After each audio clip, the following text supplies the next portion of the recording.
Welcome to the Bible and Science. This is Dave Prentice. I'm a retired public high school teacher, certified in all branches of science and math. I've also taught on the Bible and Science for many years, both in the U.S. and on many overseas mission trips.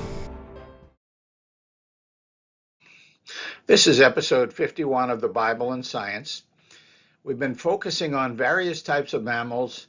This time we're going to deal with the one that people put forth as the best example of evolution, the horse series. And we'll also talk a little bit about rodents, which you're going to find anywhere in the world you go, and just about any of the geologic strata from the Mesozoic on upward. Okay, so rodents. What are rodents? Everybody's familiar with rodents.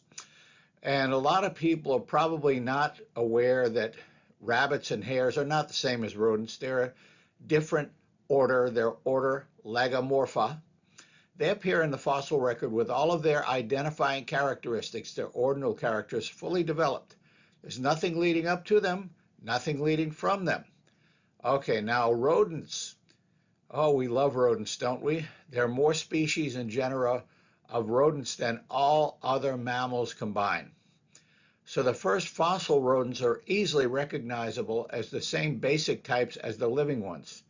Beavers, mice, rats, gerbils, gophers, chinchillas, porcupines, nutrias, lemons, muskrats, capybaras, chipmunks, squirrels, and so forth.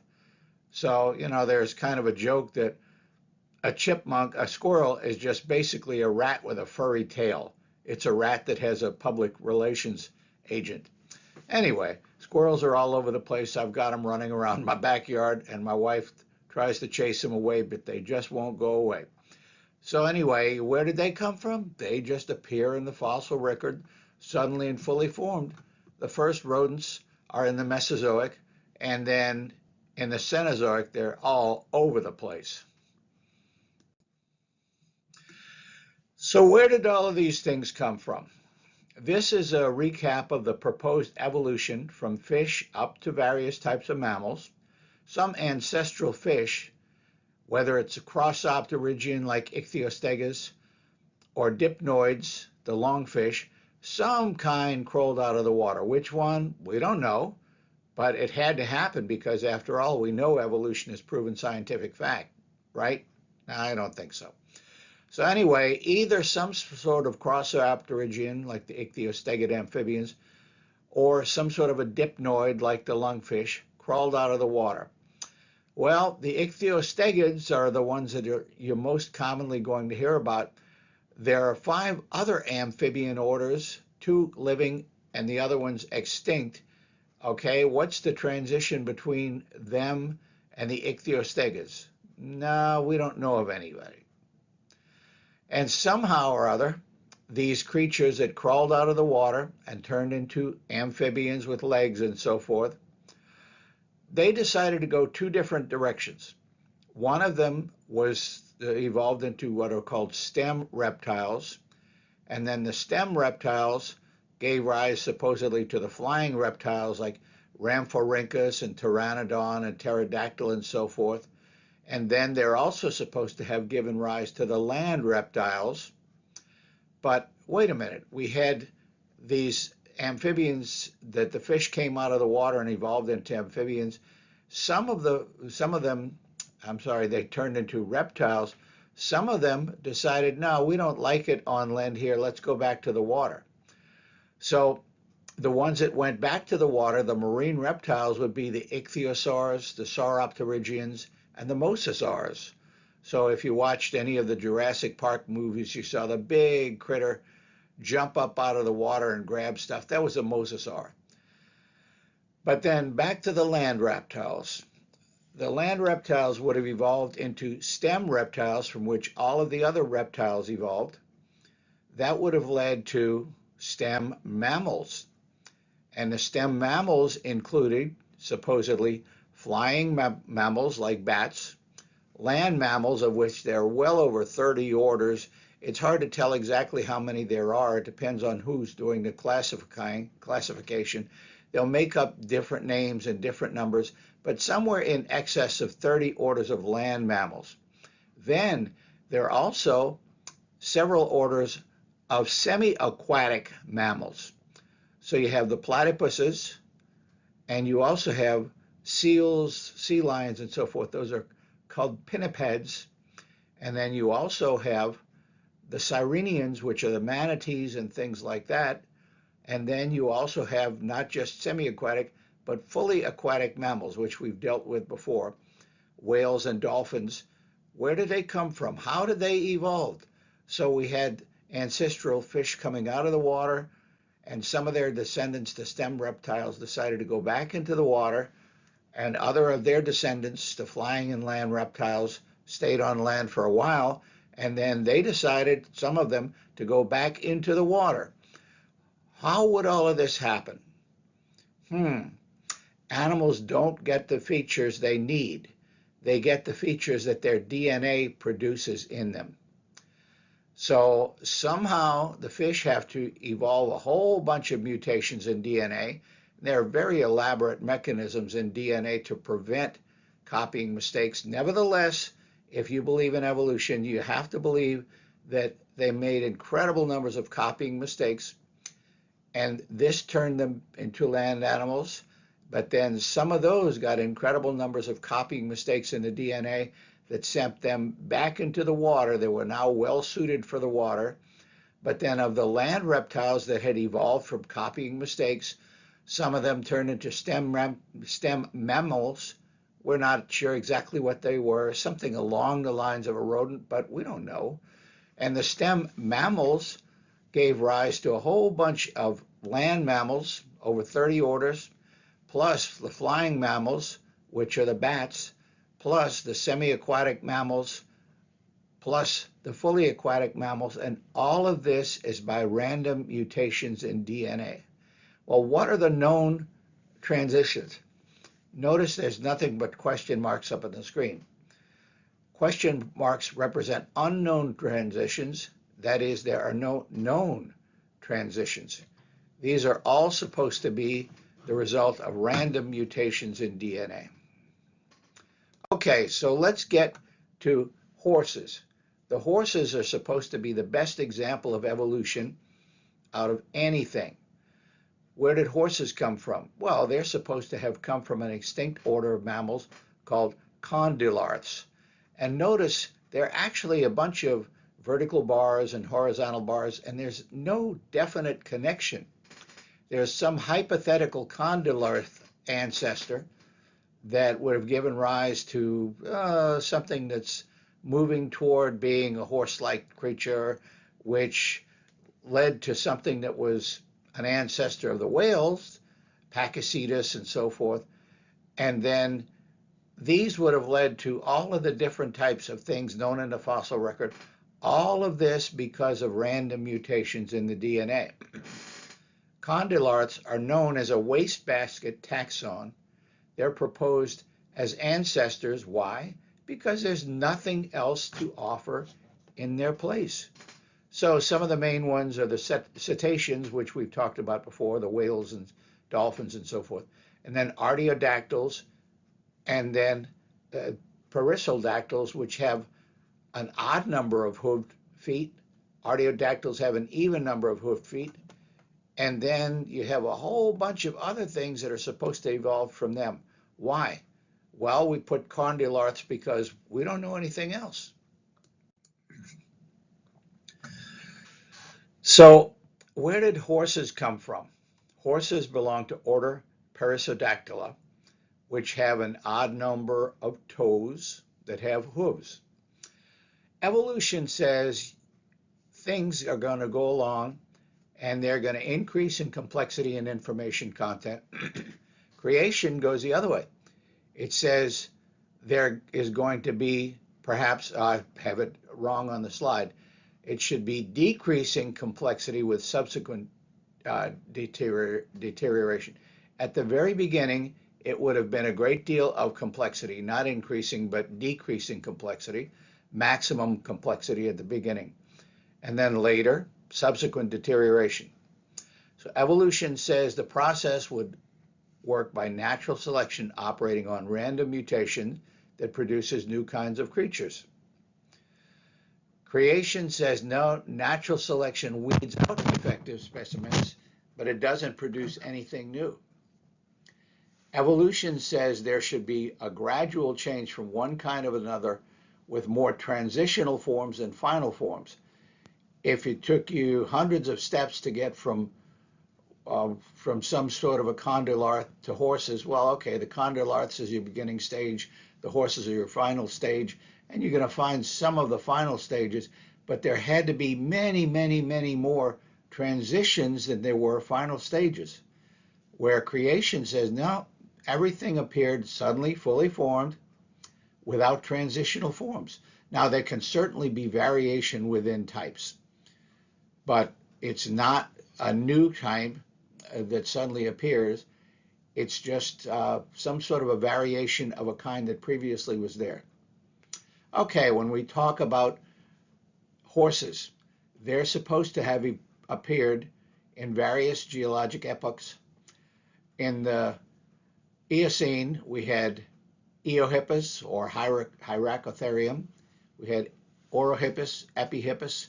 In the Oligocene, we had Mesohippus, Myohippus. In the Miocene, we had Parahippus and Merychippus. In the Pliocene, we had Pliohippus and Equus.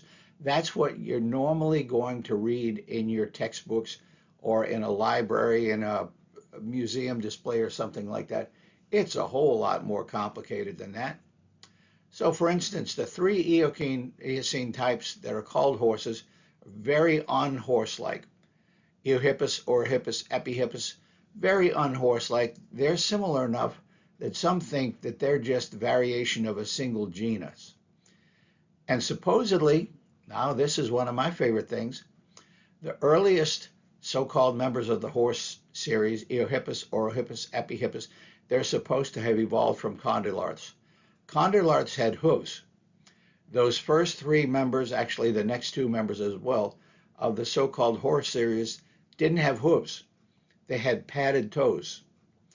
So there were hooves in condylarths, and they transitioned into padded toes in the first five members of the horse series, Eohippus, Orohippus, Epihippus, Mesohippus, Pliohippus. So they lost their padded toes and they gained hooves. And then all of a sudden, when we get to the Miocene, we find, oh, look at that, the hooves re-evolved. So I just have a hard time believing through random mutation that hooves are going to disappear and then reappear later. Well, you can believe that if you want to, but I just don't think it's reasonable. Why would all of these changes take place?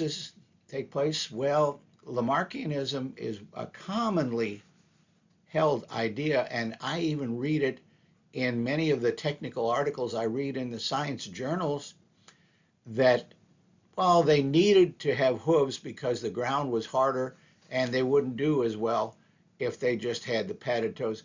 I don't care. Biology tells us that inheritance of acquired characteristics does not pass on. It doesn't inherit.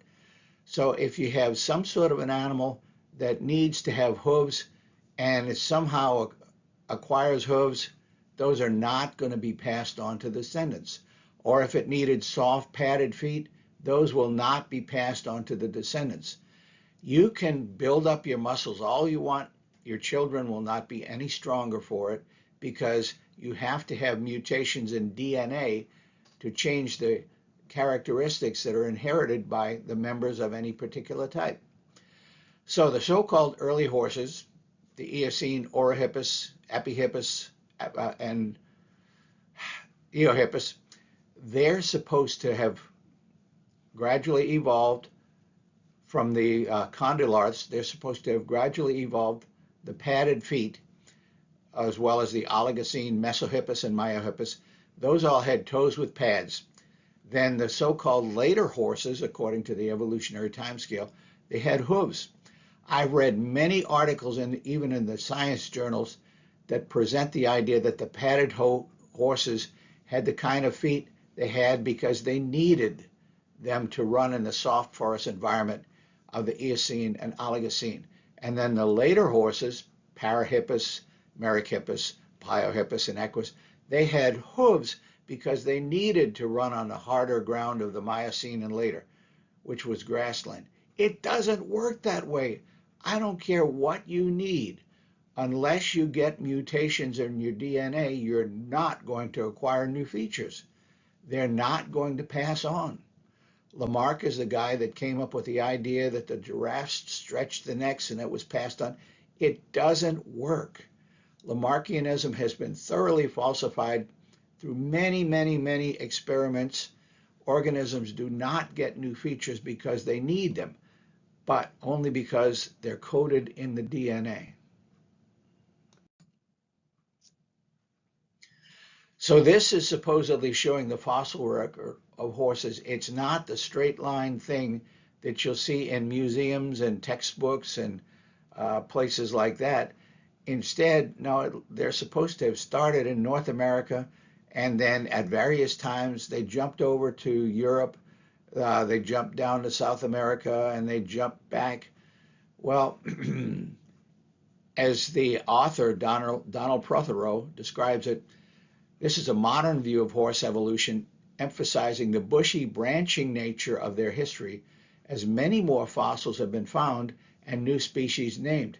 However, the overall trends toward higher crowned teeth, shown by the symbols for browsing leaves or grazing grasses, that's his drawing over on the right, and toward larger size, longer limbs, reduction of side toes, they're still true.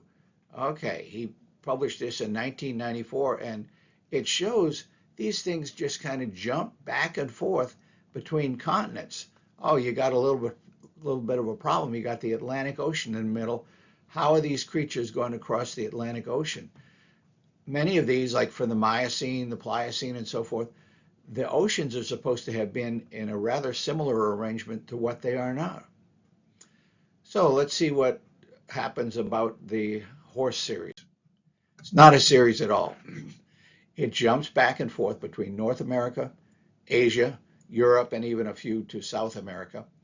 So even if we ignore the presence or absence of hooves, which is one of the major defining characteristics, but if we ignore that, the spine of so-called later horses is less complex, not more complex. Remember, creation says complex to simple, evolution says simple to complex. Well, the spine of the later horses is less complex. It goes from a stronger arch type in the so-called earliest forms, the Eohippus, Epihippus, Orohippus, goes from a stronger arch back in those types to a weaker straight back or sway back in the later forms. And then most of the so-called earlier types, the Eocene and Oligocene, they had eye sockets that were open at the back. The later ones, so-called later ones according to the evolutionary timescale, they had sockets that were closed in by bone at the back. And the feet would have become less complex, not more complex. They would have gone from 4 front and 3 back toes in the earliest genera to 1 front and 1 back toe in the latest.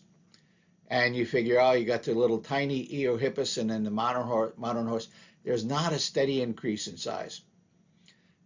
Eohippus was certainly small. It was smaller than many dogs, like smaller than a collie probably. There's not a steady increase in size from the little Eohippus to the modern horse. But some of the specimens are larger and others are smaller. We don't have complete animals to work from. In most cases, they're broken apart, they're fragmented. We can put together a complete skeleton, and we hope that we did it right. But there can be extremes of size in individual types. Overall, though, there's not a significant increase in size from the beginning to the end. And several supposedly evolving lines of horses become smaller rather than larger. And even though some of the Eohippus were fairly small, not all were. They ranged from anywhere from 30 to 60 centimeters, 1 to 2 feet tall. And then not all horses that you see in the world today are large. There are even some miniature varieties that grow no taller than 28 inches at the shoulder. So why are these physical features all present? They have to be because of mutations in DNA. Now, when I talk about the Eocene, Oligocene, Pleistocene, Pliocene, and all of the other scene indicates recent. Well, when I talk about those things, what does that timing come from? The foundation of evolution is uniformitarianism. It says that everything happens by slow, steady, gradual, uniform processes. There can never been a worldwide flood. So if you ask somebody who's staunchly committed to evolution, what about the effects of the flood? They don't believe in any sort of a worldwide flood. No, it's absolutely ruled out because it destroys the time scale. Well, this is what Peter told us, 2 Peter chapter 3, verses 3 through 7 in the New King James, and you can read it in any version you want. But the Bible tells us, knowing this first, that there shall come in the last days scoffers, walking after their own lusts, and saying, where is the promise of his coming? For since the fathers fell asleep, all things continue as they were from the beginning of the creation. Oh, yes, slow, steady, gradual. And then Peter goes on to say, for this they, the scoffers, willingly are ignorant of, that by the word of God the heavens were of old, and the earth standing out of the water and in the water, whereby the world that then existed was, being overflowed with water, perished. So God, speaking through Peter, said, I want you to realize that people in the last days are going to say first, where's the promise of his coming? That is, Jesus is not literally coming back. And then the second thing the scoffers will say is, since the fathers fell asleep, all things continue as they were from the beginning of the creation.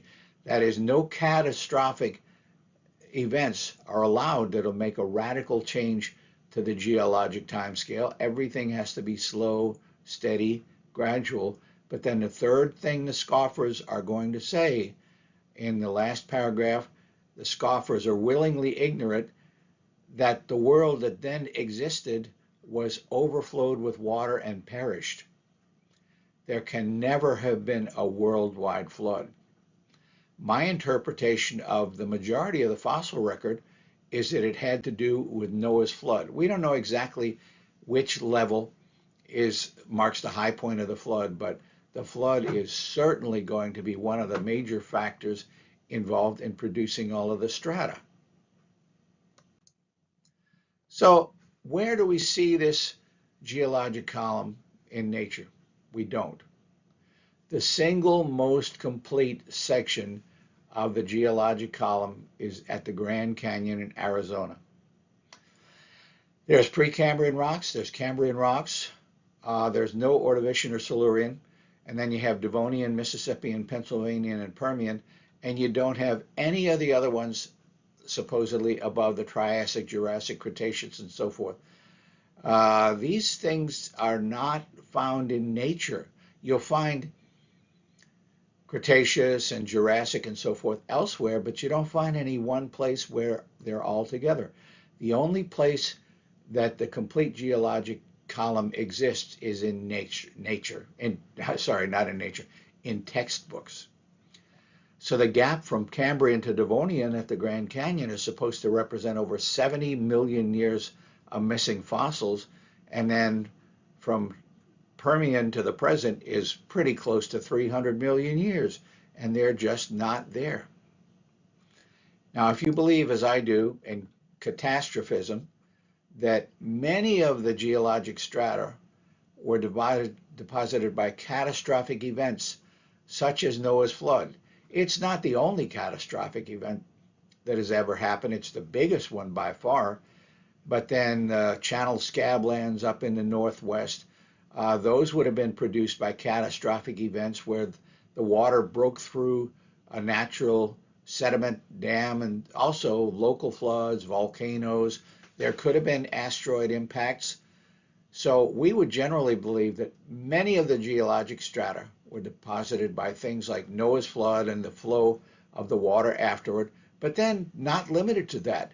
The Ice Age itself, which we'll get to at another time, would also involve catastrophic events.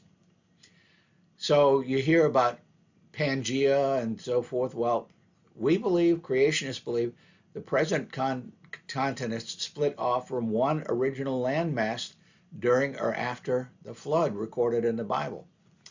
And then when the Bible records that the fountains of the great deep burst forth, there was a tremendous amount of the sea bottom pulverized into sediment, and a huge amount settled on land as geologic strata. So the fountains of the great deep, was that limited to just rain? No, that's coming from underneath. It could have included undersea volcanic eruptions. These would have heated up the ocean's tremendous amount, which would have led to large-scale evaporation. The atmosphere would contain a lot of water, and then that would have contributed to the rain. And then later, as it cooled down, okay, that could have led to the ice ages. Also, where the Bible talks about on the same day the windows of heaven were opened, that would certainly include rain, but it could have included objects such as meteorites from space. There are a number of impact craters throughout the world. For instance, in Mexico, the Chicxulub area, in the Yucatan Peninsula, that is very likely something that hit from space and came down on the Earth. And then also, there would have been underwater earthquakes and seafloor spreading that would have probably led to multiple tsunamis. And tsunamis cause drastic effects on land. So we young Earth creationists, we certainly believe in plate tectonics, but we don't believe that it took millions and millions and millions of years, but a rather short period of time. We believe that the continents separated rapidly rather than over millions of years. And meanwhile, there would have been tides because the moon is still up there and it's dragging the water. So until the oceans overflowed the seashores, the tides would have continued twice a day, depending on which side of the earth the moon is on. But then the tides probably would have carried a great deal more sediment than they do at present. And then after the water rose past the seashores, now we've got a pretty much uninterrupted flow of seawater dragged along by the moon. The tides would flow much more freely, and it would be interrupted only by relatively high submerged land masses, such as mountains and things like that. So those strata that we see that have so many fossils in them, they would represent ecological communities. They would be expected to be buried in order of elevation from the sea bottom, and there would certainly been many exceptions due to catastrophic processes. And the sediment deposits from the ocean bottoms during the rising and the highest phases of Noah's flood would be expected to be continent-wide in extent. Later on, as the water went down, there would have still been a tremendous amount of sedimentation going on, but it would have been much more limited rather than continent-wide. It probably would have been much more localized in extent. There would have been basins at various places, like mountain depressions, and the mountains were not there at the very beginning. They came up later. Mount Everest was not 30-some thousand feet high at the time of the flood. It was pushed up later due probably to tectonic activity.